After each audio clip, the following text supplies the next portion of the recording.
ইরানের আকাশে মার্কিন যুদ্ধবিমান বিধ্বস্ত হওয়ার পর নিখোঁজ এক পাইলটকে ঘিরে শুরু হয়েছে এক নাটকীয় ও শ্বাসরুদ্ধকর উদ্ধার অভিযান।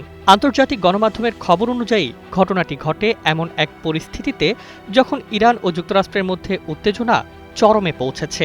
বিধ্বস্ত যুদ্ধবিমানের ধ্বংসাবশেষ এবং ছড়িয়ে পড়া সংকেতের ভিডিওতে দ্রুতই শুরু হয় অনুসন্ধান কার্যক্রম।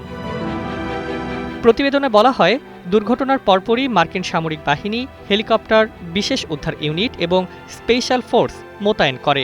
লক্ষ্য ছিল যে কোনো মূল্যে নিখোঁজ পাইলটকে জীবিত উদ্ধার করা। তবে অভিযান শুরু হতেই পরিস্থিতি আরও জটিল হয়ে ওঠে, কারণ এলাকাটি ইরানের সেনা ও আকাশ প্রতিরক্ষা ব্যবস্থার নজরদারিতে ছিল। নগদ নিয়ে এলো হার না মানা হার অফার। সর্বনিম্ন 10,000 টাকা রেমিটেন্স নগদে পাঠালে থাকছে স্বর্ণের হার জেতার সুযোগ।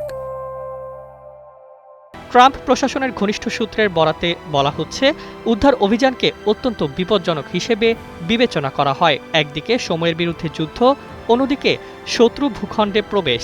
এই দুই চাপে পুরো মিশন রূপ নেয় এক রুদ্ধশ্বাস সামরিক নাটকে। এক পর্যায়ে মার্কিন বাহিনী পাইলটের সম্ভাব্য অবস্থান শনাক্ত করতে সক্ষম হয় বলে দাবি করা হয়। এরপর শুরু হয় দ্রুতগতির ইন অ্যান্ড আউট অপারেশন, যার লক্ষ্য ছিল অল্প সময়ের মধ্যে উদ্ধার করে নিরাপদে ফিরিয়ে আনা। কিন্তু পরিস্থিতি এতটাই অনিশ্চিত ছিল যে প্রতিটি মুহূর্তে হামলার আশঙ্কা তৈরি হচ্ছিল। অন্যদিকে ইরানও নিজস্বভাবে এলাকায় তল্লাশি ও নিরাপত্তা অভিযান চালায় বলে জানা গেছে।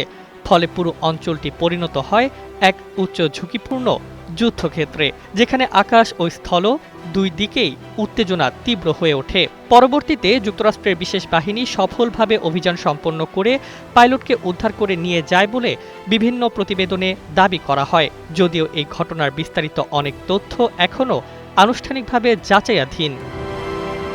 এই ঘটনার মধ্য দিয়ে আবারও স্পষ্ট হয়েছে মধ্যপ্রাচ্যের আকাশসীমা কতটা ঝুঁকিপূর্ণ এবং সামরিক উত্তেজনা কত দ্রুত একটি উদ্ধার অভিযানে রূপ নিতে পারে পূর্ণাঙ্গ সংঘাতের নাটকীয় দৃশ্যে।